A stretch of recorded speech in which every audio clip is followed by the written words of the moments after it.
দর্শক এই মধ্যরাতে সবাইকে আমন্ত্রণ জানাচ্ছি নিউজ 24 নিয়মিত আয়োজন নিউজ রুম সংলাপ অনুষ্ঠান। আপনাদের সঙ্গে আছেন প্লাবন রহমান। দিনের গুরুত্বপূর্ণ খবর ঘটনাগুলো এই মধ্যরাতের আয়োজনে আমরা বিশ্লেষণ করার চেষ্টা করি। আমন্ত্রিত অতিথি যারা থাকেন তারা তাদের মূল্যবান মতামত জানান, বিশ্লেষণ করেন খবর, একই সঙ্গে প্রত্যাশার কথা জানান, তাগিদ দেন বিভিন্ন বিষয়ে।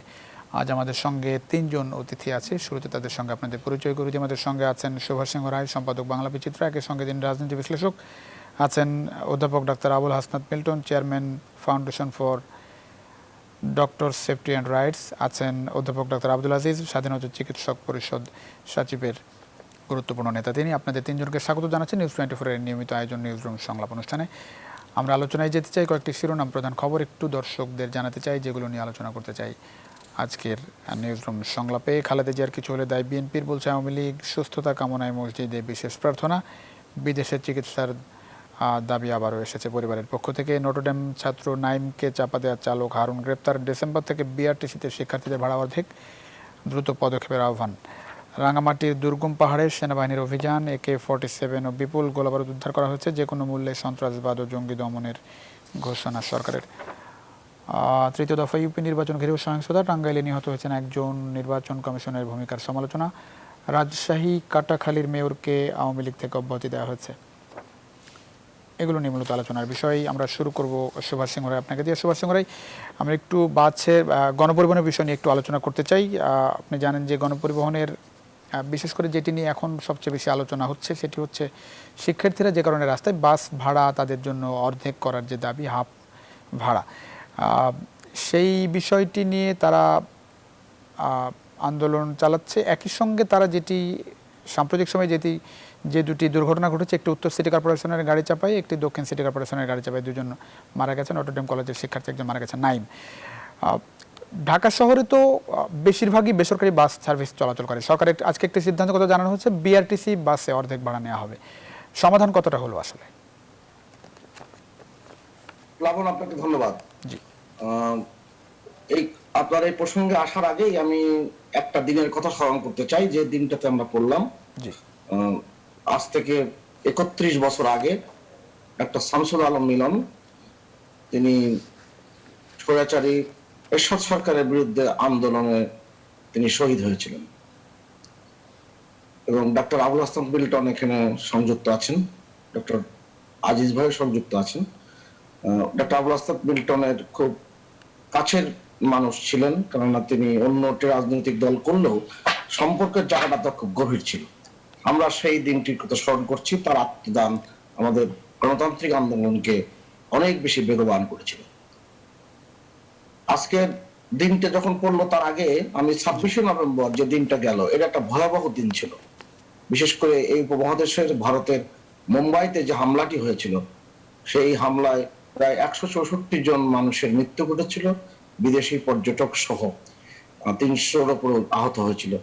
এই জঙ্গিবাদের বিস্তারের যে বিষয়টি, সেটা কিন্তু আমাদের আশপাশের দেশগুলোকে যেমন অশান্ত করে, আমরা এই ব্যাপারে আমাদের স্মরণ করতে হবে। যারা সেই সময় নিহত হয়েছিলেন তাদের বিদেহী আত্মার শান্তি কামনা করছি, এবং এই জঙ্গিবাদের বিরুদ্ধে আমাদের দৃঢ়চেতা মনোভাব ধারণ করবার জন্য সকলের প্রতি আহ্বান জানাচ্ছি। আমি খুব ছোট করে আপনার পরিবহনের বিষয়টি কথা বলতে চাই। আমাদের গণপরিবহন ব্যবস্থাপনা যে আমরা ঠিক মতো করতে পারিনি, এটাই বাস্তবতা। এবং আমাদের অবকাঠামো বেড়েছে, আমাদের উন্নয়ন করতে পারেনি কেন? এর পেছনে কারণ কি মনে হয়? সুভাষ সিংহ রায়, প্রথম লাইনে একটু বললাম। জি, প্রথম লাইনে বলি। প্রথম লাইনে যে কথাটি আপনি শুনতে চান, যে আমাদের যেই বিষয়গুলোর সাথে সংযুক্ত আছে সেগুলো সকলে, সংশ্লিষ্টরা সকলে সেইভাবে কাজ করছে না বলে আমার কাছে মনে হয়েছে। শ্রমিক ফেডারেশন যারা রয়েছেন, তাকে সব রাজনৈতিক দলের সমর্থিত নেতারা কিন্তু এখানে অবস্থান করছেন। আর পরিবহন ব্যবস্থাপনা এক সময় তো আরো ভয়ঙ্কর ছিল, কিন্তু বাংলাদেশের যখন এত 17 কোটি মানুষের দেশ, সেই অর্থে আমাদের রাস্তার পরিমাণ কম এবং অনেক জটিলতা আছে, এটা যেমন ঠিক। কিন্তু আমরা গণপরিবহনের দিকে আমরা নজরটা গত 12 বছরও দিতে পারিনি। গণপরিবহনের অগ্রগতিটা কিন্তু আমরা ঠিক মতো করতে পারিনি। যেই তুলনায় বাংলাদেশের অগ্রগতি এটা হয়েছে। কি এটা কি মানে এটাতে একরকম স্পষ্ট হয় কিনা যে যারা এই পরিবহন শ্রমিক নেতারা আছে তাদের দাপটটা কি একটু বেশি মনে হয়, মানে সরকার সেই জায়গাটা কতটা নিয়ন্ত্রণ করতে পারছে বলে মনে হয়, একই সঙ্গে কতটা কঠোর হতে পারছে বলে মনে হয়, কঠোর না হয়ে সরকার আসলেই তো সম্ভব বলে মনে হয় কিনা আপনার? সরকার তো সবকিছু নিয়ন্ত্রণের বিষয় না। জি সরকার ব্যবস্থাপনাটা ঠিক মতো করা এবং ব্যবস্থাপনাতে রেখে সাধারণ মানুষের স্বস্তির জায়গাটি তৈরি করা। আমাদের গাড়ি বেড়েছে অনেক, আমাদের ব্যক্তিগত গাড়ি বেড়েছে। আমাদের ঢাকা শহরের নানান ধরনের যানবাহন চলে। পৃথিবীর কোন দেশে রাজধানী সহ বড় বড় শহরতে এখন বহুবিধ যানবাহন একসাথে চলে না। আর গণপরিবহনের এই সংকটের সুযোগ দিয়ে এক শ্রেণীর পরিবহন শ্রমিক এবং মালিকরা যেভাবে সাধারণ মানুষের উপরে অত্যাচার করবে বলে আমি বলতে বাধ্য হচ্ছি, অত্যাচার করে, এটা খুবই দুর্ভাগ্যজনক। এইটার ব্যাপারে সমাধান হওয়া প্রয়োজন। এমনকি বিআরটিসির বাসের কথা আপনি উল্লেখ করলেন যে 1 তারিখ থেকে হাফ বাস ভাড়ায় তারা চলবে। ছাত্রদের দাবিটা খুবই যৌক্তিক। এ কারণে যৌক্তিক, ছাত্ররা তো সবকিছু জানেন এবং বোঝেন। আপনি খেয়াল করে দেখবেন যেই পরিবহন মালিকদের চাপে কিংবা নানান রকম বিষয়ের কারণে যখন বাস ভাড়া বেড়েছে, যেই অনুপাতে তেলের দাম বেড়েছে তার চেয়ে বেশি অনুপাতে বাস ভাড়া বেড়েছে, এটা সাধারণ ছাত্ররা মনে করে। এবং তার চেয়ে বড় কথা, এখন যে বাস ভাড়াটি নেওয়া হচ্ছে সেই বাস ভাড়াটির যে অনুপাত হওয়া উচিত ছিল সেই অনুপাতটি কিন্তু বেশ বেশি করে তারা নিচ্ছেন। এবং ডিজেল চালিত বাসের ভাড়া একটা করা হয়েছিল, গ্যাস চালিত বাসের ভাড়া আরেকটি করা হয়েছিল, কিন্তু সেই ব্যাপারে তাও কিন্তু সবকিছু মানছেন না। অর্থাৎ পরিবহন ক্ষেত্রে যে নৈরাজ্য শব্দটি ব্যবহার করা হয় সেটা আমি জানি না বাংলাদেশে আর কোন বিষয়ের উপরে এত এই নৈরাজ্য শব্দটি ব্যবহার করা হয়। যে দাবিতে শিক্ষার্থীরা এখনো রাস্তায়, সেই জায়গায় শুধুমাত্র বিআরটিসি বাসের ভাড়া অর্ধেক নেওয়ার কথা বলা হয়েছে, তাতে কি সমস্যার সমাধান হলো কিনা? বাসের ক্ষেত্রে একটি কথা প্লাবন বলে রাখি, বিআরটিসি চমৎকার চমৎকার বাস কিন্তু এই সরকারের আমলে এসেছে। ডাবল ডেকার বাস এসেছে, অনেক উন্নত মানের বাস এসেছে, বেশ ভালো বাস এসেছে। সেই বাসগুলোর অবস্থা আপনি দেখবেন 6 মাস 3 মাসের মধ্যে এই বাসের লক্ষঝক্কর অবস্থা তৈরি করা হয়। এটাও কিন্তু এক ধরনের মাফিয়া চক্র এখানে কাজ করে। আর বিআরটিসি বাসদেরকে সরকারি নিয়ন্ত্রণ না রেখে সেটা দেওয়া হয় অন্য থার্ড পার্টির কাছে, দায়িত্ব সেকেন্ড পার্টির কাছে এটা ভাড়ায় চালান করা হয়। এটাও কিন্তু একটা সংকটের জায়গা তৈরি করবে। আমি জানি না আমাদের দৃশ্যমান অগ্রগতি কতটুকু হবে, কিন্তু আমাদের সকলের নজর দেওয়া প্রয়োজন এদিকে। জি, অনেক ধন্যবাদ অধ্যাপক ডাক্তার আবুল হাসান বেল্টন। আপনি তো নিশ্চয়ই অস্ট্রেলিয়া থেকে যোগ দিয়েছেন? জি জি, সেখানকার একটু পরিবহন সম্পর্কে একটু শুনতে চাই আপনার কাছে, সিস্টেমটা মানে কিভাবে চলে আসলে। শুধু অস্ট্রেলিয়া না, মানে এই উন্নত বিশ্বের গণপরিবহন ব্যবস্থাটা এত উন্নত যে এখানে মানুষের প্রয়োজনটাকে নির্ধারণ করে সেভাবে বাস রুট এবং ট্রেন শহরের মধ্যে, এবং আপনি যদি বড় ইউরোপ শহরে অন্য কোথাও যান তাহলে মেট্রো রেল, পাতাল রেল, এভাবে একটা নেটওয়ার্ক তৈরি করা হয় যাতে মানুষের পরিবহনে যেন কোনো ব্যাঘাত না ঘটে, এবং পরিবেশের কথা চিন্তা করে ব্যক্তিগত যানবাহনের ব্যবহারটাকে নিরুৎসাহিত করার জন্য গণপরিবহন ব্যবস্থাকে অনেক বেশি উন্নত করা হয়। এবং আপনি যদি প্রধান শহরের কথা ভাবেন, বিশেষ করে ইউরোপের কথা বা ইভেন আমাদের সিডনির কথা ভাবেন, ইউরোপে প্রতি 2 মিনিট পর পর একটা করে মেট্রো রেল আসে। তার মানে আপনি গাড়ির জন্য যে আমাদের যে সমস্যা, বাসে যেতে হলে বাস মিস করলে অফিসে সময় মতো পৌঁছতে পারবো কিনা, এই ধরনের সমস্যা নেই। তার মানে ফ্রিকোয়েন্সি অফ ট্রান্সপোর্ট শুধুমাত্র যে নেটওয়ার্ক করে রেখা তা না, এবং ফ্রিকোয়েন্সি এত বেশি, এবং ভাড়াটা যেন আমাদের ক্রয় সীমার মধ্যে থাকে, ভাড়াটা যেন, এবং এই ভাড়ার আবার অনেক রকমের প্যাকেজ দেওয়া হয়। যদি আমি একসাথে, যেমন অস্ট্রিয়ার কথা বলছি, আমি একসাথে 1 বছরের টিকিট যদি কিনি তাহলে আমি সারাদিন ঘুরলেও আমার 1 ইউরোর বেশি খরচ হবে না। সে আমাদের এখানেও এরকম প্যাকেজ আছে যে আপনি সপ্তাহে যত ভ্রমণ করেন $30 বেশি খরচ হবে না। তার মানে এটা উৎসাহিত করা হচ্ছে নানাভাবে, দাম কমিয়ে উৎসাহিত করা হচ্ছে, কিন্তু এটার অনেকগুলো ইম্প্যাক্ট আছে। নাগরিক জীবনের একটা ইম্প্যাক্ট আছে, পরিবেশের উপর একটা ইম্প্যাক্ট আছে। না, এই যে যেসব গণপরিবহন চলে সেটি আসলে কার আন্ডারে চলে, মানে বাংলাদেশে তো মানে সরকারের আন্ডারে তো এটি না। জি। না, আমাদের এখানে ধরেন এই রোড ট্রান্সপোর্ট অথরিটি আছে বাংলাদেশে, যেমন বিআরটিসি আছে, আমাদের এখানে আছে, এবং তাদের আন্ডারে চলে। কিন্তু বাংলাদেশে যেমন পরিবহন খাতে নৈরাজ্যের কথাটা শুনি, জি। কিন্তু বাংলাদেশে কিন্তু এই যে মেট্রো রেল কিন্তু কদিন পরেই চালু হচ্ছে, পাতাল রেলের ফিজিবিলিটি স্টাডি হয়ে গেছে। তো বাংলাদেশের ঢাকা শহরের যে লোকের পরিমাণ বৃদ্ধি, যানবাহনের পরিমাণ, এগুলো তো পরিকল্পিতভাবে হয়নি। সুতরাং এই চাপটা পড়ছে, এবং এটাকে আমি বলি উন্নয়নের বেদনা। কিন্তু যে নৈরাজ্য, যে চালক যে চালক চালাচ্ছিল তার লাইসেন্স নাই। এখানে দায়িত্বপূর্ণ ব্যক্তিরা বলে যে গরু ছাগল চিনলেই গাড়ি চালানো যায়। গাড়ি চালানো তো যে কেউ পারে, কিন্তু সড়কের বিধি মেনে নিরাপদভাবে গাড়ি চালানো। হ্যাঁ, আমরা কিন্তু জ্যাম ট্যাম অনেক কিছু মেনে নিচ্ছি, বাংলাদেশের উন্নয়নের জন্য আমরা অনেক কিছু মেনে নিচ্ছি, কিন্তু এটা তো মেনে নেওয়া যায় না যে চালক না, যে একজন হেল্পার সে গাড়ি চালাচ্ছে। এবং দুর্ঘটনাগুলো কিন্তু এই যারা লাইসেন্সবিহীন অনভিজ্ঞ চালক তারাই ঘটাচ্ছে। আপনি এই জায়গাটাগুলো কাজ করছেন, এবং যখনই আমরা সোচ্চার হচ্ছি, ছাত্ররা সোচ্চার হচ্ছে, তখনই সেখানে প্রোটেকশন দিচ্ছে। এবং একটা অদ্ভুত জায়গা যে এই পরিবহন খাতের যে নেতৃত্ব, সব দল কিন্তু এখানে আছে। এটা কিন্তু সরকারি দলের নেতার একার কাজ না।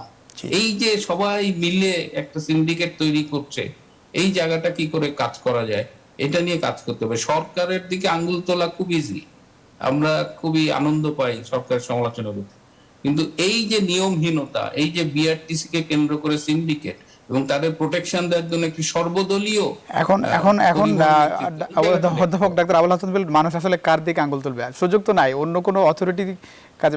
ধরেন বিআরটিএ গতকালকে একটি সংবাদ সম্মেলন, পরশুদিন আমার যতটুকু মনে পড়ে, সংবাদ সম্মেলন হলো বিআরটি এর সঙ্গে বাস মালিক সহ শিক্ষার্থীদের যারা কর্তৃপক্ষ, শিক্ষা মন্ত্রণালয়, শিক্ষা সংশ্লিষ্ট যারা, সেখানে বিআরটি এর কোনো কর্তৃপক্ষ কথাই বললেন না, সচিবই কথা বললেন, প্রশ্ন করা হলো, তারপরেও বিআরটি চেয়ারম্যানের মুখ থেকে একটা লাইনও বের করা গেল না। মানে এই বিআরটি দিয়ে আসলে হবে কি? তারা তো একটা গুরুত্বপূর্ণ অথরিটি আসলে, এই যে গণপরিবহন সেক্টরে এত নৈরাজ্য, কিন্তু বিআরটি এর আপনি কোনো ভয়েস পাচ্ছেন না। বিআরটি এর যে কর্তৃত্বটা থাকা উচিত, এখানে ব্যবস্থাপনা, নেতৃত্ব, সেই সব জায়গাগুলো মিসিং। এখানে একটা সিন্ডিকেট আছে, সেই সিন্ডিকেট বিআরটি এর সহায়তা ছাড়া তো তাদের এই অপকর্মগুলো চালাতে পারে না। তো এই জায়গাটা অবশ্যই, এই জায়গাগুলো হাত দিতে হবে আমাদের। সরকারের যেটা হলো, সরকার নীতি নির্ধারণ এবং তার বাস্তবায়নে তার কঠোর অবস্থানটা নিশ্চিত করতে হবে। এই জায়গাটা সরকারের জায়গা। সরকার বিআরটি এ গাড়ি চালাবে না, সে থার্ড পার্টি দিয়ে চালাক, সেকেন্ড পার্টি দিয়ে চালাক, হ্যাঁ, কিন্তু তাকে নিশ্চিত করতে হবে যেই চালাক সে যেন আইন মেনে চলে। এবং লাইসেন্সবিহীন একটা মানুষ গাড়ি চালাবে, আপনার সিটি কর্পোরেশনের ময়লা গাড়িতে যতজন ড্রাইভার দরকার তার অর্ধেকও নাই। তো ন্যাচারালি বাকি অর্ধেক তো আপনার এই লাইসেন্সবিহীন হেল্পাররাই চালাবে। তো এই জায়গাটাও গলত। তো আরেকটু ছোট্ট করে যে বিষয়ে আন্দোলন ছোট্ট করে যদি একটু বলেন, সেটি হচ্ছে যে শিক্ষার্থীদের জন্য কোনো রকম বিশেষ ব্যবস্থা আছে কিনা ভাড়ার জায়গায় উন্নত বিশ্বে? শিক্ষার্থীদের জন্য অনেক রকমের প্যাকেজ আছে, ফ্রি স্কুল বাসও আছে অনেক দেশে। সুতরাং শিক্ষার্থীদের জন্য আমরা, সুভাষদা আপনিও জানেন, আমরা ঢাকার বাইরে থেকে এসে মফস্বলের ছেলে মেয়েরা আমরা গাবতলীতে নামতাম, তারপরে বাসে চলে আসতাম মেডিকেল হোস্টেলে, এবং হাফ ভাড়া। আমরা কিন্তু শুধু বিআরটিসি না, আমরা বেসরকারি বাসেও হাফ ভাড়া দিয়ে আসি, এবং এখনো আওয়ামী লীগের নেতারা, অনেক মন্ত্রীও হাফ ভাড়ার পক্ষে। তো বিআরটিসির ভাড়া হাফ করেছে, আমার মনে হয় যে সব পরিবহনের ভাড়া হাফ করা উচিত ছাত্রছাত্রী। জি, অনেক ধন্যবাদ অধ্যাপক ডাক্তার আব্দুল আজিজ। এই জায়গায় একটু শুনতে চাই, নিশ্চয়ই ঢাকা শহরের গণপরিবহন সম্পর্কে আপনার ধারণা আছে, প্রত্যাশার জায়গায় একটু জানবো। নিশ্চয়ই স্টুডেন্টদের জায়গা থেকে একটু প্রত্যাশার কথা জানতে চাই। যেভাবে কোমলমতি শিক্ষার্থীরা একবার তো 2018 সালে তারা আন্দোলনে নেমেছিল, সে সময়ও এই দাবিগুলো ছিল আসলে ইনক্লুডেড। তার প্রায় 3 বছর পার হয়ে গেছে, কিন্তু এখনও একই দাবি নিয়ে শিক্ষার্থীরা রাস্তায়। কবে আসলে এসবের সমাধান হবে, আর কি ধরনের আন্দোলন হলে সমাধান হবে বলে মনে হয় আপনার? আপনাকে দেখুন, আমরা এই পাকিস্তান আমল থেকে দেখে আসছি যে এই ছাত্রছাত্রীদের এই হাফ পাস যেটা ভাড়া, এটা চলে আসছে আইনে, যদিও নাই কিন্তু এইভাবে চলে আসছে। এটা আমরা সবাই জানি, 18 সালের আন্দোলনের কথা আমরা জানি। তবে আমার মনে হয় যে মানে গভর্নমেন্ট যেহেতু বিআরটিসি ব্যাপারে সিদ্ধান্ত হয়েছে 1 তারিখ থেকে এটা কার্যকরী হবে, এবং মালিক সমিতির সাথেও সামনে শুনলাম যে বৈঠক আছে সরকারের, সেখানে হয়তো বা এটা একটা সিদ্ধান্ত হয়ে যাবে। তবে এটা ঠিক, এটা যৌক্তিক, মানে ছাত্রদের এটা আন্দোলনটা যৌক্তিক। আমার মনে হয় যে সরকারের আমাদের এই যে মেট্রো রেল কিংবা পাতাল রেল এবং ঢাকাগিরি যে রিং জি জি জি সব মেগা প্রকল্পগুলো হচ্ছে আর কি। প্রকল্পগুলো হচ্ছে, এগুলো হলে পরে আমার মনে হয় যে এই সমস্ত সমস্যাটা চলে যাবে। আমি আশাবাদী, এবং স্টুডেন্টদের মনে করি যে এই সামনের মালিক সমিতির বৈঠকের পরে এইটাও সিদ্ধান্ত হবে বলে আমি বিশ্বাস করি, এবং সেক্ষেত্রে ছাত্রছাত্রীদের প্রত্যাশা পূরণ হবে, এবং ভবিষ্যতে যে উন্নয়নের কর্মকাণ্ড যেগুলো হচ্ছে সেগুলো হওয়ার পরে এই সমস্যাগুলো একদম থাকবে না, এবং উন্নত বিশ্বের মতোই আমাদের দেশেও মানে বিষয়টা কি এরকম, যারা এখন গণপরিবহনের কর্তা ব্যক্তি তাদের সঙ্গে না পেরে আমরা এখন মেট্রো রেল ওইদিকে নির্ভরশীল হচ্ছি, বিষয়টা কি এরকম কিনা? না, এটা আসলে দেশ আগাচ্ছে, উন্নয়নের দিকে আগাচ্ছে, সব বিভিন্ন প্রজেক্টে আগাচ্ছে না, কিন্তু ধরেন আমি বলি যে পলিসি ছিল, পলিসিতে ধরেন ফুটপাত থেকে শুরু করার কথা ছিল, ফুটপাত আপনার আগে দখলমুক্ত হবে, ফুটপাত আগে হাঁটার উপযোগী হবে, সবশেষ হচ্ছে ফ্লাইওভার মেট্রো রেল, একেবারে লাস্ট ধাপ। কিন্তু প্রথম ধাপ আপনি ফুটপাতের দিকে দেখেন, সেদিকে কিন্তু আমরা আসলে কিছু করতে পারিনি। বাস আছে, ফুটপাতের পরে বাস আছে, সেই দুইটা মূল জায়গায় আপনি হাত দিতে পারছেন না, আমরা কিন্তু শেষ ভরসায় চলে গেছি। তো সেই জায়গায় আসলে কি বলবেন, ফুটপাত বাস এই দুই জায়গায় আমরা পারছি না কেন, মানে এই জায়গায় না পেরেই আমরা এখন শেষ ভরসা মেট্রো রেলের দিকে তাকাচ্ছি কিনা, আমি এই জায়গায় একটু শুনতে চাই। না, মানে এখানে পারছি না দিকে মেট্রো রেলের দিকে যাচ্ছি সেটা ঠিক না। এটা আসলে উন্নত বিশ্বের সাথে তাল মিলিয়ে আমাদের দেশে এগিয়ে যাচ্ছে, সমস্ত সূচকে এগোচ্ছে, সমস্ত সেক্টরে এগোচ্ছে। তো এটা আমরা পারছি না দিকে তা না। তবে হ্যাঁ, গভর্নমেন্ট তো ফুটপাতের ব্যাপারে অনেকবার চেষ্টা করেছে, বিভিন্ন কারণে হচ্ছে না। কিন্তু আমরা মনে করি যে এখন এই যে সমস্ত পরিকল্পনাগুলো হচ্ছে এগুলো বাস্তবায়ন হলে অনেকটা কমে আসবে। ফুটপাতের বিড়ম্বনা কম বেশি সব দেশেই কিন্তু আছে, ফুটপাতের ব্যাপারটা শুধু আমাদের দেশে ধরেন নিয়মের মধ্যে থেকে, একেবারেই নিয়মের মধ্যে থেকে ফুটপাতে বাজারগুলো বসে, একদম নিয়মের ভিতর থেকে সবকিছু করা এটা খুব টাফ। ফুটপাতের ব্যাপারটা আমি বলছি, ফুটপাতের পৃথিবীর সব দেশে আপনারাও জান, দেখেন সব দেশেই কম বেশি এই বিড়ম্বনা, কিন্তু ফুটপাতের বিড়ম্বনা সব দেশে আছে। জি, অনেক ধন্যবাদ সুভাষ সিং রায়। খালেদা জিয়ার কিছু হলে দায়ী বিএনপির, আজকে আওয়ামী লীগ বলেছে, আওয়ামী লীগের পক্ষ থেকে বলা হয়েছে, এবং কয়েকদিন ধরে এই কথাবার্তাগুলো হচ্ছে যে বিএনপি বেশ আগে থেকেই বলেছে যে খালেদা জিয়ার যদি কিছু হয়, মৃত্যু ঘটে, সে দায়ী সরকারের। দায় চাপানোর সুযোগ আপনি আসলে কতটা দেখেন? আমি আগের বিষয়ে একটা বাক্য যোগ করি আপনার অনুমতি নিয়ে। জি প্লিজ। এই যে কারোর অভিজ্ঞতা আছে কিনা আমি জানি না, আমরা যেখানে আলোচনা করছি, যারা দর্শক যারা দেখছেন, জি জি জি কলকাতায় যখন পাতাল রেল যখন প্রকল্প হাতে নেওয়া হয়েছিল, বছরের পর বছর মানুষ যে পরিমাণ কষ্ট করেছে ভয়ঙ্কর, সেই তুলনায় আমাদের ঢাকা শহরের মানুষও কষ্ট করছে, কিন্তু কলকাতার মতন নয়, কারণ সেটা খুবই ভয়ঙ্কর একটা পরিস্থিতি ছিল। এখন কিন্তু সে জায়গায় কিন্তু অনেক শৃঙ্খলা চলে এসেছে, কিন্তু সাধারণ মানুষের আইনের প্রতি মান্যতার একটা ব্যাপার কিন্তু আপনি কলকাতাতে দেখবেন। এই কারণে দেখবেন, আমি পাশের যেহেতু ভারতের একটি আমাদের কাছের কলকাতা, 25 মিনিটের দূরত্ব আকাশপথে, সেখানে দেখবেন যে ওয়ান ওয়ে যে ব্যবস্থাপনা, এটা সবাই মুখস্থ জানে সবাই। আমাদের এখানে ভদ্রলোকরা তারা তো সব সময় আইন ভাঙার জন্য ব্যস্ত থাকেন। আপনি দেখবেন সমস্ত আমাদের মহল্লাগুলোতে চমৎকার চমৎকার ফুটপাত তৈরি করে যখন হয়ে যায়, তার পরের দিনই দেখা যাচ্ছে তিনি ফুটপাত কেটে আবার পানির লাইন বের করছেন। আমাদের ভদ্রলোকরাই আমরা করছি। আমি একদিন এক রিক্সাওয়ালাকে জিজ্ঞেস করেছিলাম যে ভাই, এটার সমাধান কি? এই যে যানজট, এই যে বিশৃঙ্খলা, তোমার কাছে সমাধান কি আছে? সে বলছে, স্যার আইন উল্টে দেন। কি উল্টাবো? আইন পরিবর্তন করেন। আমরা যারা রিক্সা চালাই, আমাদেরকে যখন আইন অমান্য করি, আমাদের ট্রাফিক এসে 4-5টা বাড়ি মারে, আমাদের স্যার বাড়ি খাইতে খাইতে আর গায়ে আর লাগে না।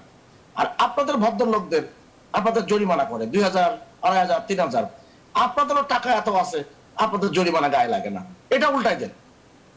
আমাকে 500 টাকা জরিমানা করেন, না দিতে পারলে হাজতে নিয়ে যান, আর আপনাকে সবার সামনে দাঁড়ায় বেত্রাঘাত করা হোক। মানে বিষয়টা আইনের মধ্যে পড়বে না, কিন্তু তার চিন্তা ভাবনা কিন্তু আমার কাছে তাৎক্ষণিকভাবে মনে হয়েছে যে আমরা আসলে অনেক রকম ভয়ঙ্কর পরিস্থিতির মধ্যে নিজেরা তৈরি করেছি।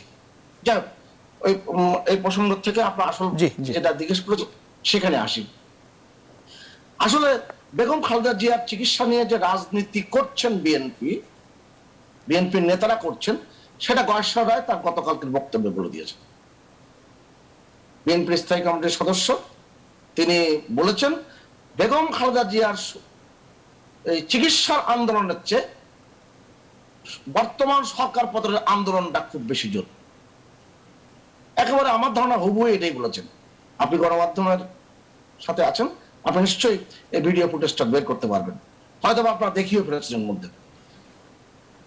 আর আমাদের এই যে মানবিকতার যে জায়গাটির কথা বলা হয়, মাননীয় প্রধানমন্ত্রী শেখ হাসিনা সারা পৃথিবীতে না না আমি যে প্রশ্নটি রেখেছিলাম সেটি হচ্ছে যে ধরেন বিএনপি বলল যে আওয়ামী লীগের দায়ী যদি খালেদা জিয়ার কোনো রকম অনাকাঙ্ক্ষিত ঘটনা ঘটে। এখন যে শারীরিক অবস্থা আপনি তো জানেন নিশ্চয়ই, বিএনপি আজকে আওয়ামী লীগ বলছে যে কিছু হলে দায়ী বিএনপির। মানে খালেদা জিয়ার শারীরিক অবস্থা চিকিৎসা নিয়ে দুই দলের যে দায় চাপানোর যে অভিযোগের যে বিষয়টি দেখছেন, দায় চাপানোর সুযোগ কতটা আপনি দেখেন? মানে দায় চাপানোর মতো আসলেই কিছু হচ্ছে কিনা?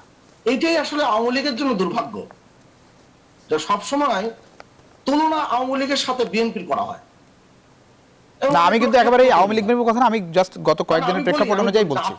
আমি আপনার ক্ষেত্রে বলছি না, জি জি, আওয়ামী লীগ বিএনপির এই তুলনাটা চলে আসে এবং চলে আসাতে বিএনপি কিছুটা আলোচনা চলে আসতে পারে, কারণ বিএনপির কাজই হচ্ছে অপরাজনীতির জায়গা সৃষ্টি করা, এবং তারা বছরের পর বছর জন্ম সূত্রে পাওয়া তাদের এই তাদের কার্যকলাপ এর থেকে বেরোতে পারেনি। আমাদের বিএনপি জাত বুদ্ধিজীবীরা তারা কিন্তু বক্তৃতা শুরু করেন, কথা শুরু করেন গণমাধ্যমে কিংবা যে কোনো জায়গায়, আমার মনে হয় যে বাক্য শুরু করে তাতে তো অন্য কোনো প্রমাণ আবশ্যকতা থাকে না বলে আমার কাছে মনে হয়। এবং ভাবা কথা, শোনা কথা এদেশে গুরুত্বপূর্ণ প্রমাণ হিসেবে গ্রাহ্য হয়। কথা নেই, বার্তা নেই। বেগম খালেদা জিয়া গত 3 বছর যাবৎ প্রতিদিনই বলা হয়েছে যে তার অবস্থা আশঙ্কাজনক, জীবন মৃত্যুর সন্ধিক্ষণে। না এখন যে বিএনপি যে দাবিটি করছে বিদেশের চিকিৎসার, সেই জায়গাটাটাই নিয়ে একটু মানে আপনার একটু অবজারভেশন পরিবর্তন। চিকিৎসায় বিদেশের চিকিৎসার যে দাবি সেটি মানে না মানে সরকার কতটা চাচ্ছে বলে আপনার মনে হয়? মানে বিএনপি বলতে সরকার চাইলে এটা দেওয়া সম্ভব, সরকার আসলে এই জায়গাটাই একটু আপনার কথা শুনতে চাই। পৃথিবীতে কোন গণতান্ত্রিক রাষ্ট্রে মানে দ্বন্দ্বপ্রাপ্ত আসামি তিনি বাইরে বিদেশে চিকিৎসা দেওয়ার সুযোগ পেয়েছেন? দুটো উদাহরণ দেওয়া হয়, একটা হচ্ছে আসম আব্দুর রবের, আর একটা হচ্ছে আওয়ামী লীগ নেতা প্রয়াত মোহাম্মদ নাসিমের। মোহাম্মদ নাসিম তো আদালত নির্দেশ দিয়েছিল এবং তার দ্বন্দ্ব স্থগিত হয়েছিল এবং তার সাজা মওকুফ হয়েছিল, এবং আপনারা জানেন এটা 11 সরকার। তারপরে আদালত নির্দেশ দিয়েছিল তাকে বিদেশে চিকিৎসা দেওয়ার জন্য সরকার ব্যবস্থাপনায় সহায়তা করে। আর আসম আব্দুর রবের তো মার্শাল গভর্নমেন্টের সময়। পৃথিবীতে কোন গণতান্ত্রিক রাষ্ট্র হয়েছে? আপনি প্রশ্ন করতে পারেন পৃথিবীর কোন গণতান্ত্রিক রাষ্ট্রে এক দ্বন্দ্বপ্রাপ্ত আসামি তিনি বাসায় থেকে চিকিৎসা নিতে পারেন? সেটা যেমন আছে, স্বাভাবিক কারণে প্রশ্ন আসতে পারে এইটুকু যখন হয়েছে বাদ বাকিটুকু কেন হবে না, অনেকের মনে প্রশ্ন আসতে পারে। তা সেটার জন্য তো আপনাকে তো ওই দলকে, তার পরিবারকে, তাকে তো সেই খালেদা জিয়ার সুস্থতা নিয়ে সুস্থভাবে কাজ করতে হবে। এখানে দুজন ডাক্তার উপস্থিত আছেন, আপনি চিকিৎসা সংক্রান্ত বক্তব্যগুলো যদি আমি একটু চিকিৎসক নন তাদের কাছ থেকে যদি শুনি আমরা, আমার কাছে তো আশ্চর্য লাগে। এবং কোথায় নিয়ে যেতে চান? ঘুরে ফিরে কোনটাই? এবং বেগম খালেদা জিয়াকে এখান থেকে সরিয়ে নিয়ে যে কোন রাজনীতির মধ্যে, অপরাজনীতির মধ্যে ফেলতে চায়, কি বিভ্রান্তি ছড়াতে চায়, সেটাও তো অনেক বিবেচনার বিষয়। বেগম খালেদা জিয়ার অসুস্থতা নিয়ে আমার বিন্দু মাত্র সন্দেহ নাই। তার ৭৭ বছর বয়স এবং তার যে রোগ ব্যাধি সেটা অনেক পুরনো ব্যাধি, দিন দিন আর খারাপের দিকে যাবে, এটাই স্বাভাবিক। কিন্তু বিএনপি যে কথাগুলো বলছে, সে বিএনপির কথাগুলো তো একেবারে গাঢ় জোরে কথাবার্তা বলছেন। তার মানে এখানে আমাকে আপনি বলছেন যে গ্রেপ্তার করবে না। সরকারের উপর দায় চাপানোর কোনো সুযোগ নেই। সরকারের দায়িত্ব কেন আপনি দিবেন? আপনি কি আপনার বিবেচনা কি বলে? আমার আপনার আমার কোনো বিবেচনায় যদি বলে- আমার কোনো বিবেচনা নাই। না জি না বাবর, আপনি বলি আমায়, জি। আপনি তো এখন বাংলাদেশের নাগরিক। জি। আজকের বাংলাদেশের প্রেক্ষাপটে মাননীয় প্রধানমন্ত্রী তার এখতিয়ারে আইনের চৌহদ দিতে যতটুকু তার ক্ষমতা ছিল, ক্ষমতা তিনি প্রয়োগ করেছেন। এমনকি তিনি এখানে যে এভার কেয়ারে যদি যাচ্ছেন, আসছেন, চিকিৎসা নিচ্ছেন, তাকে আবার অনেকে দেখতে যাচ্ছেন ঘটা করে এসে সংবাদ সম্মেলন করছেন, কথা বলছেন, সেটা কি সরকার জানেন না? এগুলো সরকার তো আটকাতে পারতো, আপনার কি আটকেছে? ব্যাপারগুলো তো মানবিক দৃষ্টিকোণ থেকে দেখেই বলে তো সরকার এই কাজটি করেছে।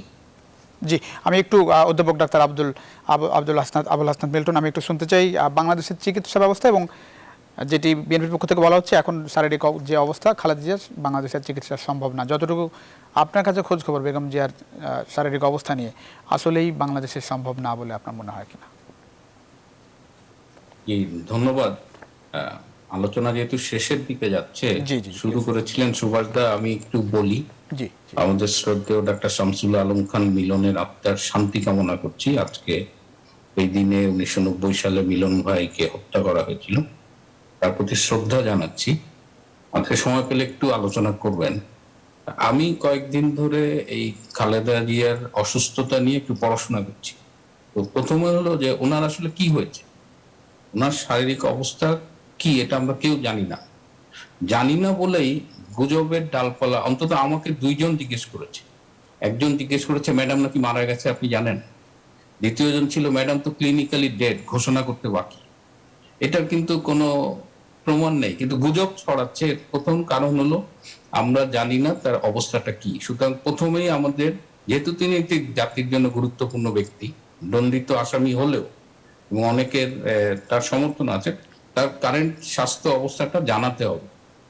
এটা হলো আমাদের প্রথম করণীয়। দ্বিতীয় হলো আমরা শুনতে পাচ্ছি তার লিভারের একটা গুরুতর সমস্যা হয়েছে এবং তার জন্য আরো জটিলতা। আমরা মনে করছি লিভার ঠিক মতো কাজ করছে না। যদি সেটা সত্যি হয়ে থাকে, ওনার বয়স 77 বছর, চিকিৎসা বিজ্ঞান এতটাই এগিয়েছে যে এই বয়সে তার লিভার ট্রান্সপ্লান্ট করা, প্রতিস্থাপন করা সম্ভব, অথবা স্টেম সেল থেরাপি দিয়ে একটা চিকিৎসা করার চেষ্টা করা যেতে পারে। এই দুটোই বাংলাদেশে সম্ভব। তার বয়সটাও তার ট্রিটমেন্ট পারমিট করে কিনা এটা জানার জন্য তার সাথে ডায়াবেটিস, হাইপারটেনশন এবং অন্যান্য কি বিষয় আছে সেগুলো অ্যাসেস করে ডাক্তারের সিদ্ধান্ত নেবে যে আসলে তার লিভার ট্রান্সপ্লান্টেশন দরকার কিনা বা স্টেম সেল থেরাপি ট্রিটমেন্ট করবে কিনা। তিনি যে হাসপাতালে আছেন সেই হাসপাতালটা কিন্তু বাংলাদেশের অন্যতম অ্যাক্রিডিটেড হসপিটাল, আমরা বলি ইন্টারন্যাশনালি অ্যাক্রিডিটেড হসপিটাল। তার মানে এই হাসপাতালটা নিজেই একটা আন্তর্জাতিক মানের হাসপাতাল। এই হাসপাতালে চিকিৎসা করাটা পৃথিবীর অনেক দেশের হাসপাতালে চিকিৎসা করার মতোই। সুতরাং খালেদা জিয়ার যদি এই চিকিৎসাটা প্রয়োজন হয় তাহলে সেটা বাংলাদেশে সম্ভব, এবং সেটি আদৌ করা সেই লাইনে আমরা চিন্তা করছি কিনা, নাকি আমরা এইটাকে কেন্দ্র করে একটা রাজনীতি। বাংলাদেশে তো ধরেন যারা মোটামুটি একটু বিত্তশালী মানুষ, মোটামুটি ধরেন একেবারে খুব মোটামুটি ধরেন যে লাখপতি কোটিপতি যাই বলতে পারেন, 10-20 লাখ টাকার মানুষ, এরকম মানুষও তো বাংলাদেশের চিকিৎসা ব্যবস্থার উপর খুব বেশি আস্থা রাখে না। এমপিদের কথা তো আমি বাদই দিলাম, রাজনীতিবিদ, আমি এই যে ইকোনমিক অবস্থা থেকে সেই জায়গায় যেটি দণ্ডিত আসামি সেটি একটি বড় গ্রাউন্ড। এর বাইরে যে চিকিৎসা ব্যবস্থা বাংলাদেশে, তাতে করে আপনি বলছেন যে আস্থা রাখার মতো চিকিৎসা বাংলাদেশে আছে। উনি তো আর উপজেলা বা ঢাকা মেডিকেল কলেজে যাচ্ছেন, উনি যাচ্ছে আন্তর্জাতিক মানের হাসপাতালে। যদিও এটা ঢাকায় অবস্থিত, ওই হাসপাতালটা অস্ট্রেলিয়া হইতে পারতো। কারণ যখন আমি ইন্টারন্যাশনালি অ্যাক্রিডিটেড হসপিটাল বলি তখন কিন্তু অনেকগুলো আন্তর্জাতিক মান নিশ্চিত করে টিক দিয়েই ওই হাসপাতালটা হয়েছে। এবার কেয়ার হাসপাতালটা কিন্তু সেই সব শর্ত পূরণ করে, আন্তর্জাতিক মান পূরণ করেই বাংলাদেশে কাজ করছে। সুতরাং এটা একটা সাধারণ হাসপাতাল না। এবার কেয়ারের আমাদের ছোট ভাই ওখানে কাজ করে, ঢাকা মেডিকেলে অনেকেই আছে, সুতরাং আমরা রেগুলার যোগাযোগ রাখি। এবং বঙ্গবন্ধু মেডিকেলের লিভার ট্রান্সপ্লান্টের যে ডিপার্টমেন্ট আছে, আমাদের ডাক্তার জুলফিকার আলী বাদশাহ, অধ্যাপক বাদশাহ ভাই, আমাদের ছোট ভাই ডক্টর স্বপ্নীল, এরাও কিন্তু আন্তর্জাতিকভাবে তাদের কাজের জন্য স্বীকৃত। সুতরাং এই সুযোগগুলো আমরা নেব কি না, নাকি আমরা রাজনীতি করব? কারণ আপনি পত্রিকায় দেখেছেন যে বেগম খালেদা জিয়ার 4 ব্যাগ রক্ত লেগেছে। এই 4 ব্যাগ রক্তই ব্লাড ব্যাংক সরবরাহ করেছে। বিএনপির কোন নেতা বা কর্মী খালেদা জিয়ার রক্ত দেওয়ার জন্য পাওয়া যায় নাই, এবং হাসপাতাল কর্তৃপক্ষ বিস্মিত যে যেখানে একজন অসুস্থ হলে লাইন পড়ে যায় রক্ত দেওয়ার জন্য, সেখানে বেগম খালেদা জিয়াকে রক্ত দেওয়ার জন্য একজন কর্মী বা নেতা এগিয়ে আসেনি। এর থেকেই বোঝা যায় যে তারা আসলে চিকিৎসার প্রতি কতটা মনোযোগী, আর এটাকে কেন্দ্র করে একটা অপরাজনীতি করার জন্য কতটা মনোযোগী। জি, অনেক ধন্যবাদ। আমরা একেবারে শেষ পর্যায়ে ওনার চিকিৎসা বাংলাদেশে সম্ভব, জি, আন্তর্জাতিক মানেই সম্ভব, এবং করোনা প্রমাণ করেছে যে বাংলাদেশের স্বাস্থ্য ব্যবস্থা কতখানি সক্ষম। করোনা প্রমাণ করলো, করোনার সময় প্রমাণ হলো কারণ আমাদের প্রমাণ হয়েছে যে আমাদের কতটা অব্যবস্থাপনা আপনি দেখলেন করোনার সময় চিকিৎসা ব্যবস্থায় বাংলাদেশে। সক্ষমতার জায়গা তো একটা তৈরি হয়েছে, কিন্তু করোনার সময় যতটা অব্যবস্থাপনা চোখে পড়েছে অন্য সময় তো এতটা চোখে পড়েনি নিশ্চয়ই। কিন্তু ভিআইপি ট্রিটমেন্টটা আমরা কিন্তু ম্যানেজ করেছি বাংলাদেশের ডাক্তাররা। ভিআইপিরা তো বিদেশে যেতে পারেনি, তারা সিএমএইচে গেছে, বাধ্য হয়ে তো যেতে পারেনি, তো বাধ্য হয়ে তো যেতে পারেনি, কোনো গ্রাউন্ড যাওয়ার তো সুযোগ ছিল না। তারা তো আরোগ্য লাভ করেছে। এটা প্রমাণ হয়েছে যে আমরা যে কথায় কথায় বিদেশে যাই এটা আমাদের বিলাসিতা, এবং তারা দেশে চিকিৎসা নিলে অনেক ইমপ্রুভ করতে আমাদের স্বাস্থ্য ব্যবস্থা। ওকে, অধ্যাপক ডাক্তার আব্দুল আজিজ, একটু আপনার কথা শুনবো বেগম জিয়ার চিকিৎসা সম্পর্কে বলছিলেন অধ্যাপক ডাক্তার আবুল হাসান পিল্টন, আপনার একটু পর্যবেক্ষণ জানতে চাই বিষয়ে। ধন্যবাদ আপনাকে। দেখুন, বেগম খালেদা জিয়া ডেফিনেটলি তার নাগরিক হিসেবে যে জায়গায় থাকুক, জেলখানায় থাকুক, বাইরে থাকুক, তার চিকিৎসা পাওয়ার রাইট আছে, এতে কোনো সন্দেহ নেই। আমরা তো এই দেশেরই নাগরিক, ডাক্তার, এবং এই হাসপাতালটাও দেশের ভিতরে আছে। আমরা জানি যে মানে বেগম খালেদা জিয়া এখন শারীরিক অবস্থা কি আমরা অনেকেই জানি, কিন্তু বলা যাচ্ছে না। আবার সরকারও জানে কি অবস্থায় আছে, সেটাও জানা যায়। কিন্তু দুঃখের ব্যাপার হলো যে এই যে প্রেস ব্রিফিং গুলা করছে খালেদা জিয়ার চিকিৎসার ব্যাপারে, সব বিএনপির নেতারা করছে। বিএনপি নেতাদের কথাবার্তা মনে হয় তারা সবাই এফসিপিএস কিংবা এমডি করা ডিগ্রিধারী চিকিৎসকের মতো কথাবার্তা বলছে। তারা ওই হাসপাতালে ডাক্তাররা কেউ ব্রিফ করছে না, ওই হাসপাতালে কোনো মেডিকেল বোর্ডও কি ব্রিফ করছে না, কিংবা খালেদা জিয়ার বিএনপির দলীয় ডাক্তাররাও কেউ ব্রিফ করছে না। কিন্তু এটাও আমরা জানি বাংলাদেশের বিভিন্ন হাসপাতাল নামে দেবে চিকিৎসকরা দেখাশোনা করছে, এবং তারা ভিডিও কনফারেন্সের মাধ্যমে বিদেশে বিভিন্ন চিকিৎসক কনসাল্ট করে চিকিৎসা তারা করছে।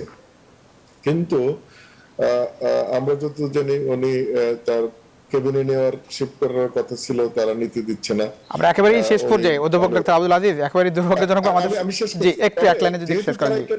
এটা নিয়ে তারা রাজনীতি করছে, আন্দোলন সংগ্রাম করছে, একদিক দিয়ে মানবিকতার কথা বলছে বাইরে যাওয়ার জন্য, আবার তারা দানবিক আচরণও করছে। আমার মনে হয় সরকারের উচিত খালেদা জিয়াকে এই মানে যে নির্বাহী আদেশ ক্যান্সেল করে আবার বঙ্গবন্ধুতে এনে ভর্তি করে উচ্চ ক্ষমতা সমান একটা বোর্ডের মাধ্যমে, আমরা আশা করি নিশ্চয়ই এই জায়গাটাই আমরা নিশ্চয়ই আশাবাদী হতে চাই, এরকম দোষারোপের রাজনীতি থেকে আমরা বের হতে চাই। নিশ্চয়ই অনেক ধন্যবাদ আপনাদের তিনজনকেই। দর্শক আপনারা যারা আমাদের সঙ্গে ছিলেন আপনাদের অসংখ্য ধন্যবাদ। শুভরাত্রি। নিউজরুম সংলাপ থেকে বিদায় নিচ্ছে প্লাবন রহমান। নিশ্চয়ই দেখাবেন অন্য সময়। সে পর্যন্ত ভালো থাকবেন, সুস্থ থাকবেন। আশা করি নিউজ 24 সঙ্গে থাকবেন।